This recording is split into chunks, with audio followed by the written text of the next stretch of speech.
মালিক জিজ্ঞাসা করে প্রতিদিন, বান্দা কি কারণে আমাকে ছেড়ে দিলা? হ্যাঁ,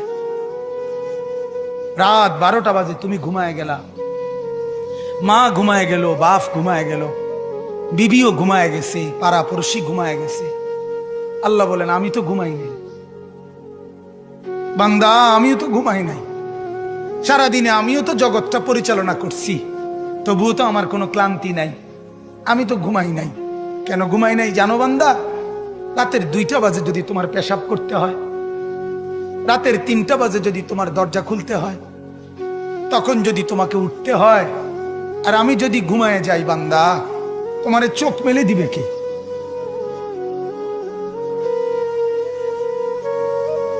এই বাপ, চোখ মেলে দিবে কে?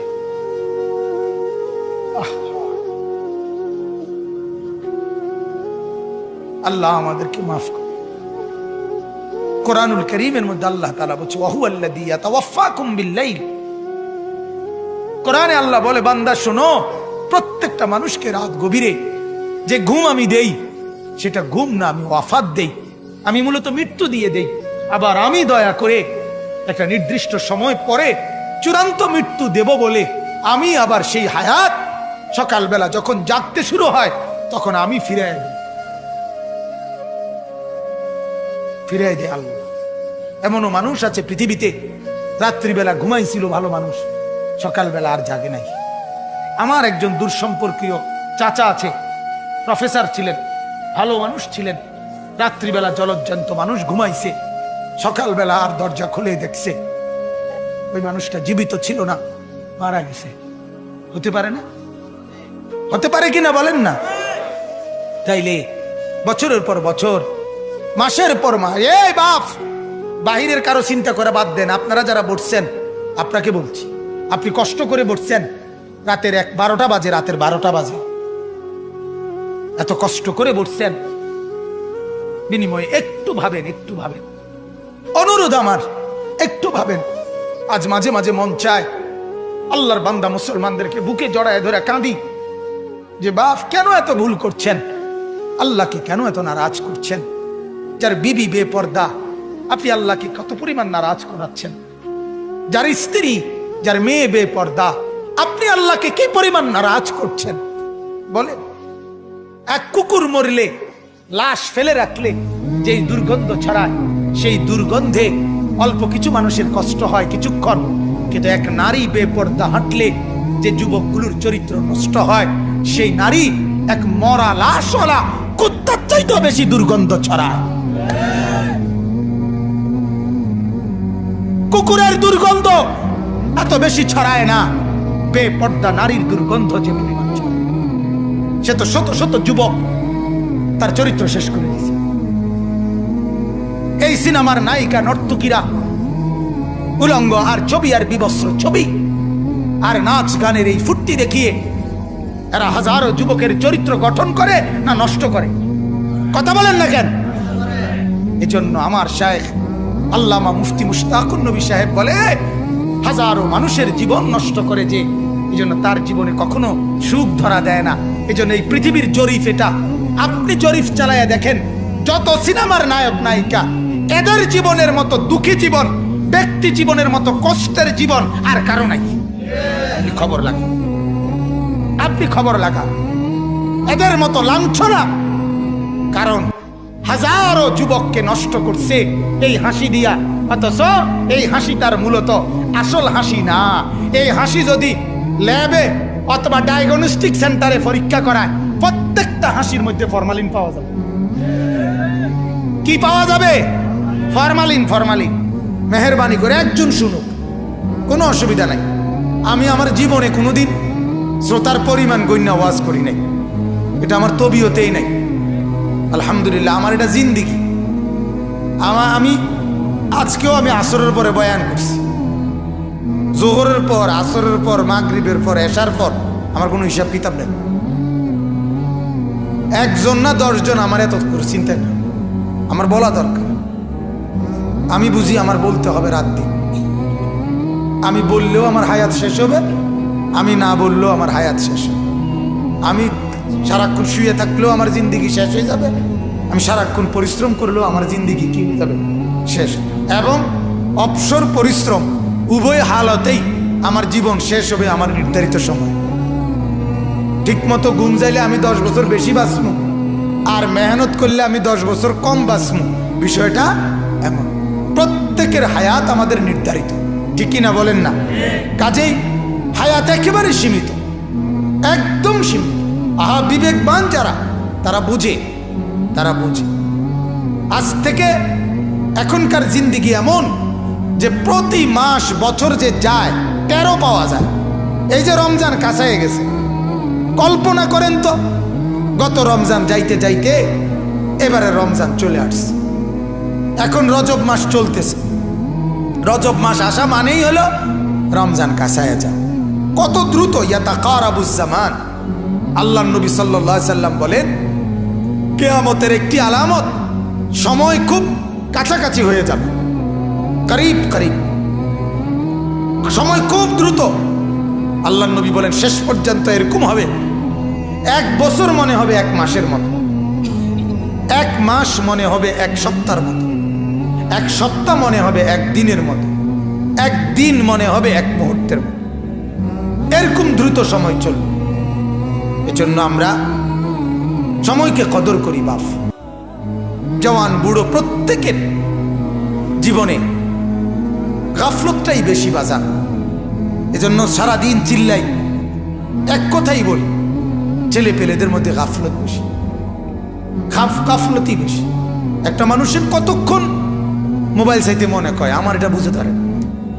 তুই বেটার কতক্ষণ ঘুরতে মন চায়, আর একটা মানুষের তো একটা বিবেক বুদ্ধি আছে। বিনোদন মানুষের কতক্ষণ না, এটা কি জিন্দিগি, এক জানোয়ারের জিন্দিগি।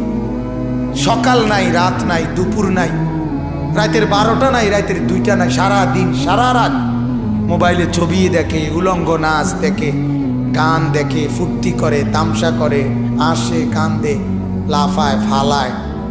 কিটা এটা আসে? আশ্চর্য কথা। এতটা সময় মানুষ, যুবক, শক্ত সামর্থ্য মানুষ কাম না করে থাকে কেমনে, পরিশ্রম না করে থাকে কেমনে মানুষ? 2 ঘন্টা আমি আমার এখনো 2 ঘন্টা আমার হাতে কোনো কাজ না থাকলে আমার কাছে অস্থির লাগে। যারে কই কি অনেকক্ষণ হয়ে গেছে, কোনো না কোনো দিনই কাজ করি নাই। এটা তো এক ইমানদারের আখিরাতের ফিকির চাকা চাই। হাদিসের মধ্যে আছে, ফজরের নামাজ পড়ার পরে আল্লাহ নবী সাল্লাল্লাহু আলাইহি সাল্লাম মাঝে মাঝে জোহরের নামাজের ওয়াক্ত হতেই, মানে ওয়াক্ত হইলেই নবীজি বলতেন সাথে সাথে, ইয়া বেলাল কুম, ও বেলাল ওঠো না, আরে আজান দাও, আরিহনা বিসসালাহ। অনেকক্ষণ হয়েছে, সেই ফজর, সেই সকাল 6টা বাজে নামাজ পড়ছি, এখন দুপুর 1টা বাজে গেছে। বেলাল, লম্বা সময় হয়ে গেছে, মাওলার সেজদা দেই না, অনেকক্ষণ হয়ে গেছে, জলদি আজান দাও, সেজদা দিয়ে কলিজাটা ঠান্ডা করি। হাদিস, আরিহনা বিসসালাহ রাহাত। আল্লাহ নবী বলতেন, বেলাল দিলটা শান্ত করতে চাই, মন বড় বেচাইন লাগতেছে, অনেকক্ষণ হয়ে গেছে, নামাজ পড়ি না। আহা, সারাদিনে একটা সেজদা জোটে না, 1 সপ্তাহে 1 ওয়াক্ত নামাজ পড়ে না, 1 মাসে 1 ওয়াক্ত নামাজ পড়ে না, 1টা বছর কোনোদিন ফজরের নামাজের সেজদা দিতে পারলো না। হায় হা, তার হালাত কি আসলে, কি অবস্থা বলেন না, ভাবেন না, কি জীবন, কেমনে রাত কাটায়, কেমনে দিন কাটায়, কিভাবে জিন্দিগি পার করে। আহারে আহ আহ, এই ঘুরতেছে ফিরতেছে, কার মেয়ের পিছনে ঘুরতেছে, কার মাইয়া দেখতেছে, উলঙ্গ ছবি দেখতেছে, নর্তকী দেখতেছে, কিতা দেখে, কি করে, লাভ কি লোকসান কি, কিচ্ছুর কোনো খবর, কোনো জিন্দিগির কোনো দিক নির্দেশনা, জিন্দিগির কোনো লক্ষ্য টার্গেট কিচ্ছু নয়, কিচ্ছু। এমনিতেই চলছে ফিরছে, খাইতেছে ঘুমাইতেছে, এই হলো হালাত। লাখ লাখ যুবক যুবতীর, ছেলে মেয়ের জীবন যাদের জীবনের কোনো গন্তব্য নাই। যে নৌকায় উঠছে সেটা কোথায় ভিড়বে জানে না, কোথায় ভিড়বে জানে না, জিন্দিগি কোথায় গিয়ে লাগবে। মন চাইলে বিদেশ গেলাম, মন না চাইলে দেশে কাম করলাম, হ্যাঁ একটা না একটা কিছু। আর কিটা বাপ মাই তো চিন্তা করবো, ফাইলে বিদেশ দিব, নইলে বা গ্রামে কাম লইয়া দিব, নইলে বাজারে দোয়ান লইয়া দিব, হেতারাই তো একটা না একটা বুঝ করিয়া দিব। আমার আর কিটা, এটা তো আসলে একটা মানুষের জীবন হইতে পারে না। মানুষ মানে তো তার একটা টার্গেট থাকবে, তার একটা জিন্দেগির গতি থাকবে। আমি তো হাইওয়ান না, আমি জানোয়ার না ভাইয়া, আমি তো পশু না। আমার জীবনের একটা লক্ষ্য উদ্দেশ্য আছে। একটা বাসে উঠার পরে যদি কন্ট্রাক্টর জিজ্ঞাসা করে ভাই তুমি কোথায় নামবা, সে যদি বলে না আপনার মন মতো একখানে নামাই দিয়েন, কথা কয় না, পুরা বাসের প্যাসেঞ্জার তারে পাগল কইতো না, আরে এই ছাগল কীর্তি উঠাইলি, এটা কিতে রে কি একখানে নামাই দিত, এই পাগল কীর্তে গায়ে বলবে কি না বলেন? তো তাইলে একটা ছেলেকে যখন জিজ্ঞাসা করে কি করো, কয় ঘুরি গাড়ি আনি, পাগলে না তুই বেটা, গরজ গারজ কি দাবা, সুস্থ মানুষ আপনি ঘুরে গাড়ে কেমনে বলেন আপনি? ঘুরি গাড়ি আনি, ঘুরে গাড়ে বলে, এই ঘুরে গাড়ে সেই 3টা বাজে বাইরেছে, রাতের 12টা বাজে ঘরে আসছে, কিতা করছে, গুচ্ছি খাচ্ছি, বন্ধুদের লগে আড্ডা দিছি। কিতা আড্ডা, কিতা আড্ডাটা কি, কি আড্ডা কি দিছো, আহা কিছুই জানে না।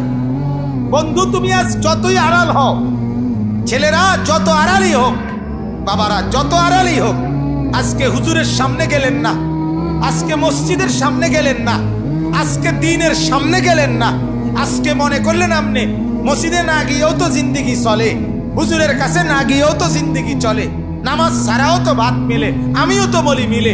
আরে নামাজ ছাড়া বাদ তো কুত্তারও মেলে, বাদ তো জানোয়ারেরও মেলে, বাদ তো বেঈমানেরও মেলে। এটা তো আশ্চর্যের কিছু না বেটা, ভাত খাবার এটা তো বেঈমানেও খায়।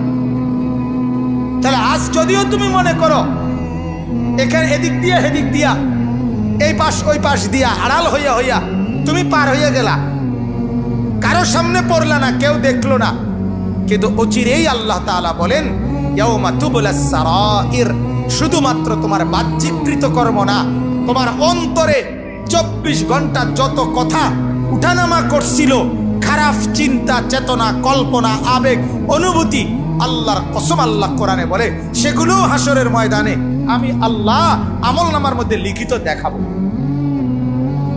ইয়াউমা তুবলাস সারাইর, বুঝেন? এখন তো দিলের কথা কেউ জানে না, আপনার ভিতরে কি ঘুরতেছে আমি জানি, আপনি জানেন আমার দিলে কি ঘুরতেছে। আল্লাহ তাআলা বলে সেগুলো আমি তোমার সামনে দেখাবো।